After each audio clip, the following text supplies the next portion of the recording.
Sziasztok! A fájlok importálásával kapcsolatban ezúttal tekintsük át a legismertebb semleges formátumokat és azok elemzését. Először is, ha a modellünknek csak a geometriáját szeretnénk továbbítani SolidWorks-et használó partnerünk részére, érdemes azt Parasolid formátumba kimenteni. Ez azért jó választás, mert maga a SolidWorks a Parasolid kernelt használja a grafikus háttérszámításokhoz, vagyis a program erre a modellezési nyelvre épül.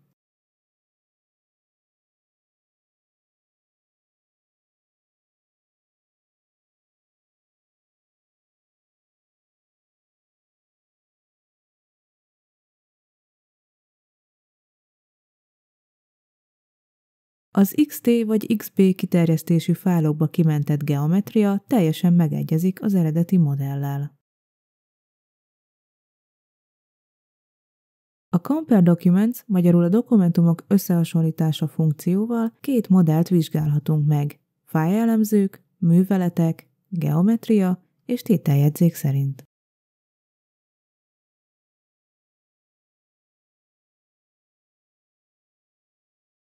Jelen esetben látható, hogy az importált geometria mind a 271 darab felületeleme megegyezik az eredetiével. Ha szükséges, a fájlok ablakait átrendezhetjük, és az alkatrészeket közelebbről is megvizsgálhatjuk.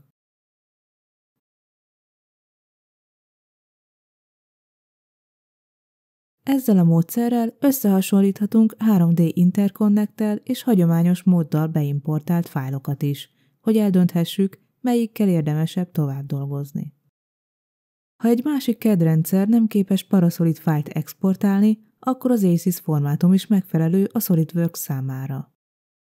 Ahogy az összehasonlításban is látszik, nem lehet vele teljesen ugyanúgy megjeleníteni a modellünket, viszont nagyon is jól megközelíti azt. A Parasolidhoz hasonlóan az ACES szintén egy kernel, de máshogy tárolja az adatokat. Az a semleges formátum, amivel még sokszor találkozunk, az a STEP. Általa az ACES-hez hasonló eredményt kaphatunk.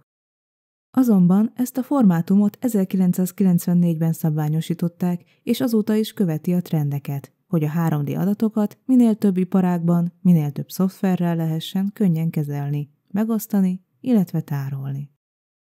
A következő elemző módszerrel, vagyis a görbület paranccsal megvizsgálhatjuk, hogy a különböző formátumok beolvasása és átalakítása során hol jelentkeznek egyenetlen területek.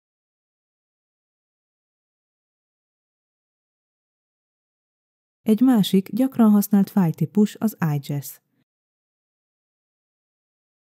Ez a STEP-nél kevésbé jó választás, ugyanis az IGES a szilárd testet egy felületekből álló geometriává alakítja át, és a STEP formátummal ellentétben ez nem képes összetettebb alakzatokat kezelni.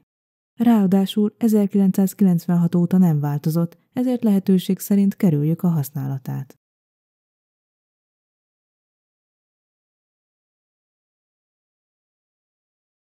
Tehát, amikor fájlmegosztásra kerül a sor, akkor ezt a rangsort érdemes figyelembe venni. Ha többet szeretnénk megtudni a fájltípusokról, akkor az angol nyelvű sógóban keressünk rá a File Types kulcsszavakra. A leírás végén lévő linkre kattintva találunk egy listát a 3D interconnect nélkül beimportálható fájlformátumokról és verziókról.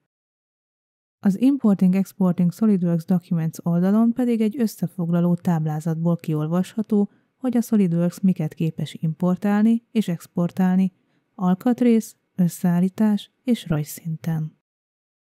És most lássunk egy rövid összefoglalót a két importálási mód különbségeiről. Köszönöm a figyelmet, sziasztok!